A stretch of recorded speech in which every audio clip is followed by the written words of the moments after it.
Hi, folks. Welcome to Crisco's Corner. Are you tired of the same old blah, blah, blah, blah from the media? Do you like unfiltered commentary?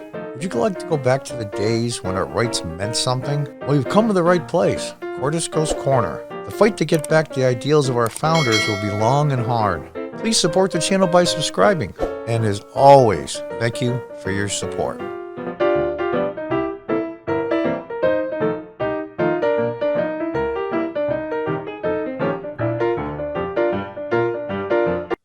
Hi, folks. Welcome back to Crisco's Corner. From Breitbart News, Donald Trump plots war with GOP establishment to forward MAGA agenda. You know, I love how these guys do these headlines. Oh, gosh. Here it is for the Trump MAGA agenda, and we hear from the crowd. And that's the problem with the GOP. The GOP wants to work against Trump in the America First agenda. They do so at their own peril because they still haven't figured out, just like a lot of the Democrats haven't figured out, that 75 million people have been ignored for 2 generations by the GOP and what I used to call the normal Democrats even. And now the progressives and the leftists has basically taken over the party. Now, are they more than 50% of the party? I'm not so sure. But I know this for certain. You don't have to have more than 50% to take over something. They have the biggest mouths. They get the most media attention. And so, therefore, they're in charge. Right now, on the Republican side, the biggest mouths and the ones that are getting the most attention are the Trump people, are the Make America Great Again people in the old neocons that voted for war after war after war, including all the old school, I call them neo-Dems, voted for war after war after war and trade deals that gutted the middle class in this country, especially in the Midwest and through other places. Communities that were thriving are ghost towns now. That's why Donald Trump got elected. You geniuses haven't figured it out yet. Let's read on. That's a good picture of Trump, by the way. Former President Donald Trump will soon begin screening 2022 midterm candidates who are eager to forward America First policies while ensuring every open Republican seat has a MAGA-approved contender vying for it. Trump has received dozens of requests from prospective candidates who wish to earn his support, and he's fielding them as he sees fit. Trump has rejected meetings with former South Carolina governor and 2020 hopeful Nikki Haley and with the House and GOP candidates vying for his ear. One thing I want to mention before we continue on. The progressives and the leftists fill the void of the Democrat Party. The America First Trump MAGA people fill the huge void that was in the Republican Party. Similar things are going on. They're mirrored images of each other almost, but of course different ideologies completely. But the theory is still the same. The Democrats had lost their way a long time ago, and there's this huge, huge void. And it got filled by progressives and leftists. Same goes for the Republicans. The old Mitch McConnell, Mitt Romney, old school guys are gone. Their days are numbered. And if they do manage to succeed, the Republican Party is doomed. But it's the polar opposite of the Democrat Party. If the progressives and leftists win, it's the end of the Democrat Party. It's kind of interesting how that worked out. The old school Republicans, if they win, it's the end of the Republican Party. But if the new school Democrats win, it's the end of the Democrat Party. So this is very fascinating stuff. Formal meetings and prospects will begin as early as March, according to Politico. Trump has refocused on the movement he began now that the Senate impeachment trial fully acquitted him, lording the America First agenda into battle against business as usual crowd in Washington, D.C. He was the outsider. You know, those of you aren't old enough, but some of us like me are 64 and are old enough to remember, Ronald Reagan was the outsider for a long time in the Republican Party. Up through the 70s and 60s even in some cases when he was governor of California. He ran for president a couple of times, didn't make it. He was the outsider. So it's interesting how things turn out. Focused on the movement he began now that the Senate trial is over. We went through that business as usual crowd in D.C. With a $31 million on hand, bankrolled by his leadership PAC, Save America, Trump's coffers will strategically be invested.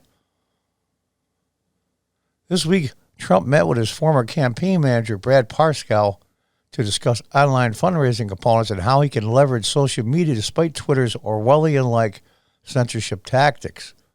According to reports, Trump will meet again with House Minority Whip Steve Scalise and his eldest son, Don Jr.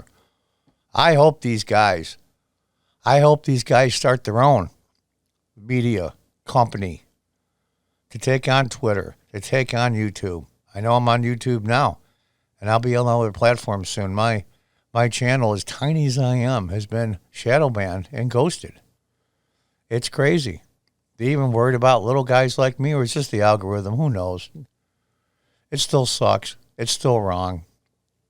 We're in the process of putting together a more formal schedule for candidates who want to come to get his endorsement, said Trump advisor Jason Miller. Noting Trump's meetings so far have been limited to golf friends, Mar-a-Lago members, and folks with the ability to contact themselves. And he's staying low-key. Everybody, it's funny how the mainstream media complained he was everybody's face and tweeted too much and ran his mouth too much. Well, now he's not saying anything. They're mad. Give me a break. Give me a break. Senator Lindsey Graham, Republican South Carolina, is expected to obtain a meeting with Trump over the weekend to discuss Trump's upcoming plans. Graham told Fox News, "I'm more worried about 2022 than I've ever been. I don't want to eat our own." This after Senate Minority Leader Mitch McConnell, notice minority leader, and that's your own doing, Mitch. You are good at a lot of things, but keeping and winning the majority is not one of them. Wrote an op-ed justifying his impeachment vote and perspective on the Capitol riots. Mitch McConnell, in my opinion, completely dropped the ball in Georgia. Completely dropped the ball. And so are the people in Georgia that were Republicans. The stuff that went on there, can't say on here, though, but we all know. In the statement, Trump vowed to recruit insurgent candidates who espouse making America great again and our policy of America first. There's nothing wrong with that. But, of course, the press will say, America first and America great again is white supremacy. Nonsense. Absolute nonsense. The economic miracle of 2019, lowest black and lowest Hispanic unemployment in the history of the country. And of the 3.5, I believe, million jobs that are created, that number sounds about right, 75% of them were filled by women. Yeah, it's about white blank. Give me a break. Political reported that Trump recently hosted former Florida Attorney General Pam Bondi. I like Pam Bondi. She's got a lot of spirit. I'll give her that. And ex-campaign advisors Corey Lewandowski and Dave Abbasi for dinner, all of whom were reliable warriors in the MAGA movement. Guys, I'm telling you, the progressives and the leftists take over the Democrats.